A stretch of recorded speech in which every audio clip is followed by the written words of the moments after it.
बिस्मिल्लाहिर्रहमानिर्रहीम। आज जो कहानी आप सुनेंगे उसका उन्वान है मंसूबे के मुताबिक। इस कहानी में सब कुछ मंसूबे के मुताबिक था, मगर फिर अचानक सब कुछ बदल गया। ये सब कैसे हुआ, ये आइए इस कहानी में सुनते हैं। लेकिन उससे पहले अगर आप इस चैनल पर नए हैं तो इसको सब्सक्राइब कर दीजिए और साथ लगा घंटी का बटन भी दबा दीजिए। ऐसी ही दिलचस्प कहानियाँ आप तक पहुँचती रहें और इसको लाइक और शेयर करना भी ना भूलिएगा। फिर आइए सुनते हैं आज की कहानी मंसूबे के मुताबिक। तकरीबन 9 बजने वाले थे जब वो टैक्सी डॉक्टर रेजवे के घर से आधा ब्लॉक दूर एक मोड़ पर रुकी। बेन ने किराया अदा किया और बाहर निकल आया।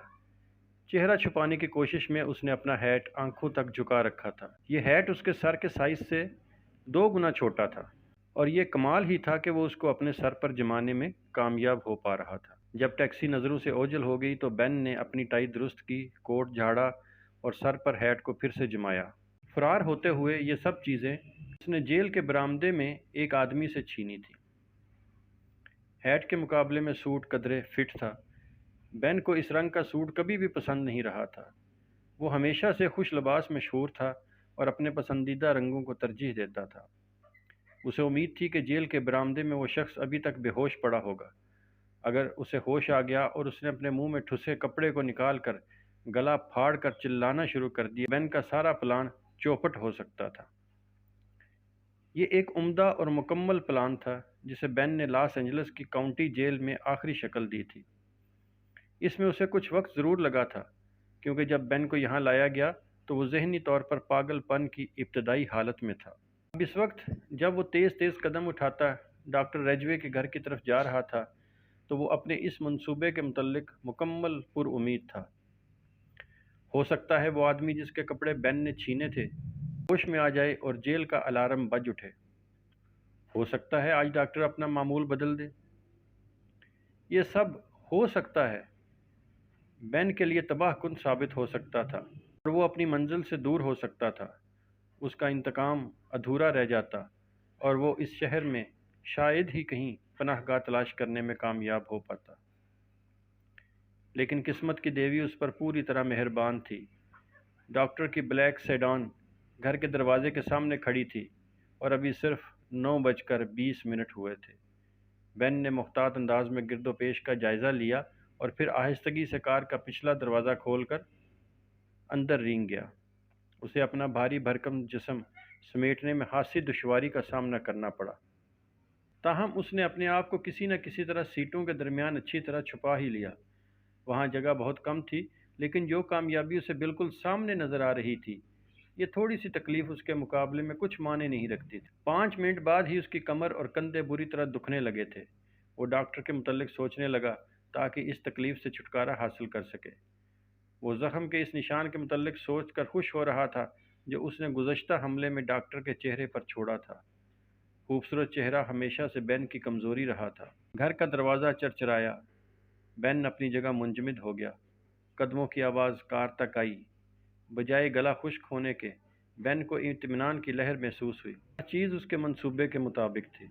डॉक्टर को ठीक 10 बजे हस्पताल में होना चाहिए था और वो अपने मामूल के मुताबिक चल रहा था।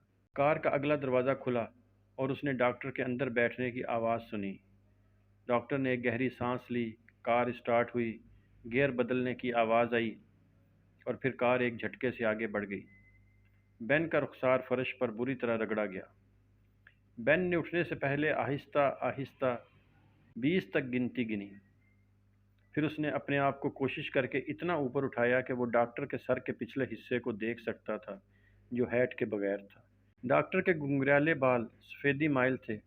उसकी शख्सियत पुरकशिश थी और अगर कोई लड़की उसकी तरफ माइल हो जाती तो उसको मूरद इल्ज़ाम नहीं ठहराया जा सकता था। बेन ज़्यादा खूबसूरत नहीं था। वो एक आम सा भारी भरकम आदमी था, लेकिन लुइस उससे बेपनाह मोहब्बत करती थी। डॉक्टर रेजवे इस वक्त मंजरनामे में दाखिल होता है जब लुइस को नमूनिया हुआ और यही वो मुकाम था जहां तीनों किरदार गलत हो गए। लुइस दोनों में से किसी का भी दिल तोड़ना नहीं चाहती थी। उसका ताल्लुक बेन से बरकरार था, मगर डॉक्टर भी उससे दूर नहीं था। بین نے اپنی جیب میں ہاتھ ڈالا اور ریوالور نکال لیا، کی نال ڈاکٹر کے سر کے پچھلے حصے پر رکھی اور آہستگی سے دباتے ہوئے بولا، مڑ کر مت دیکھنا۔ اس کی آواز میں نرمی تھی۔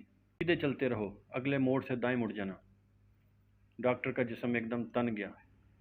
کار تھوڑی سی لہرائی اور پھر دوبارہ سیدھی ہو گئی۔ بین؟ درست سمجھے، بین نے کہا، اب تم مجھ سے بچ نہیں سکتے۔ تم یہ سب کیوں کر رہے ہو؟ تم میکسیکو پہنچنے میں میری مدد کرو گے۔ تمہاری مدد؟ ڈاکٹر کا لہجہ حقارت آمیز تھا۔ میں تو اگلی سڑک تک بھی تمہاری مدد نہ کروں۔ بین نے ریوالور پر دباؤ بڑھا دیا۔ تمہیں کرنا پڑے گا، میں بہت دور سے آیا ہوں اور بہت دور جانا ہے۔ وہ لوگ اب مجھے واپس نہیں لے جا سکتے۔ ڈاکٹر کی گردن کے پٹھے اب تنے ہوئے نہیں تھے۔ اس کا جسم پرسکون حالت میں واپس آ گیا تھا۔ بین جانتا تھا کہ ڈاکٹر کا تیز ذہن اس وقت پوری طرح کام کر رہا ہے۔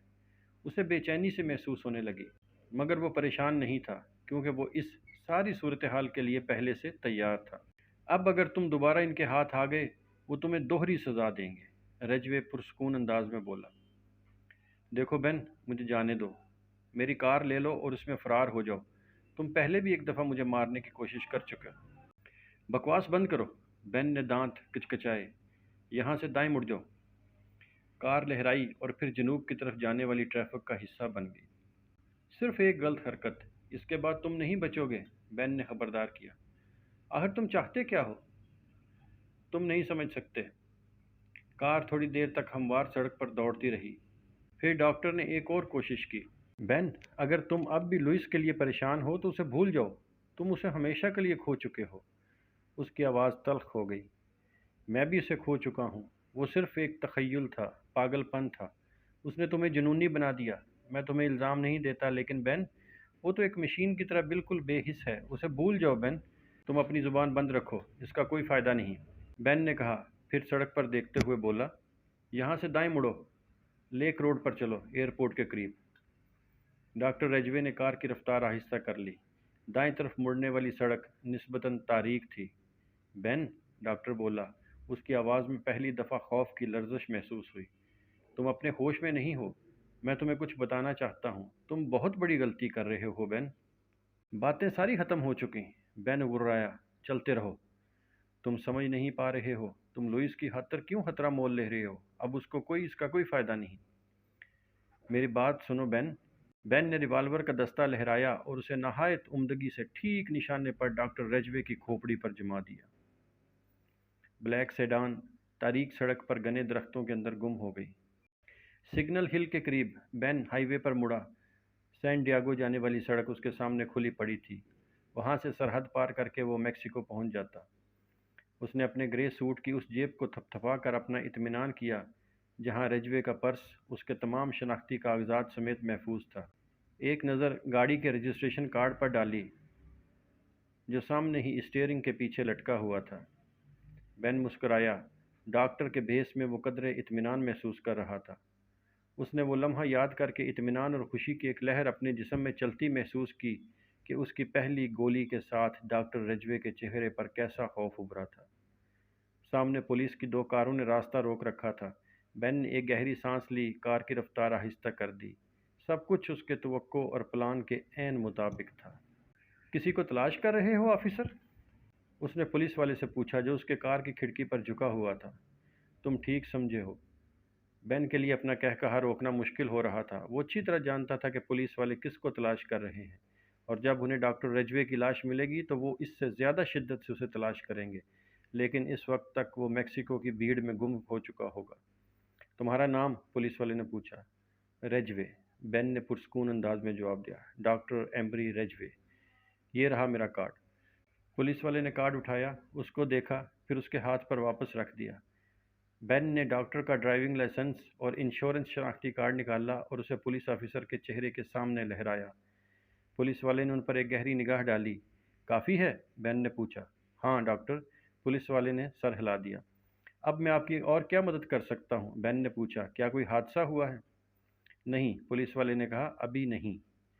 اچانک پولیس والے نے اپنا چمکدار ریوالور نکال کر بین پر تان لیا۔ بین نے بوکھلا کر کار کا دوسرا دروازہ کھولنا چاہا، لیکن ایک اور پولیس والا اس کھڑکی پر بھی موجود تھا۔ اس کا کیا مطلب؟ बेन बुरी तरह घबरा गया। तुम्हारा खेल ख़त्म हो गया डॉक्टर, पहला पुलिस वाला सख्त लहजे में बोला। हमें अंदाज़ा था कि तुम इसी तरफ से भागने की कोशिश करोगे। अब कार से बाहर आ जाओ और दोनों हाथ ऊपर उठा दो। हैरत से बेन का मुंह खुले का खुला रह गया। ये सब कुछ उसकी तवक्को और मंसूबे के बरअक्स था। पहला पुलिस वाला बोला, हमें लुइस की लाश तुम्हारे घर से मिल चुकी है। तुमने उसे ज़िंदा जलाने की कोशिश की, लेकिन एक पड़ोसी ने उसकी चीखें सुन ली।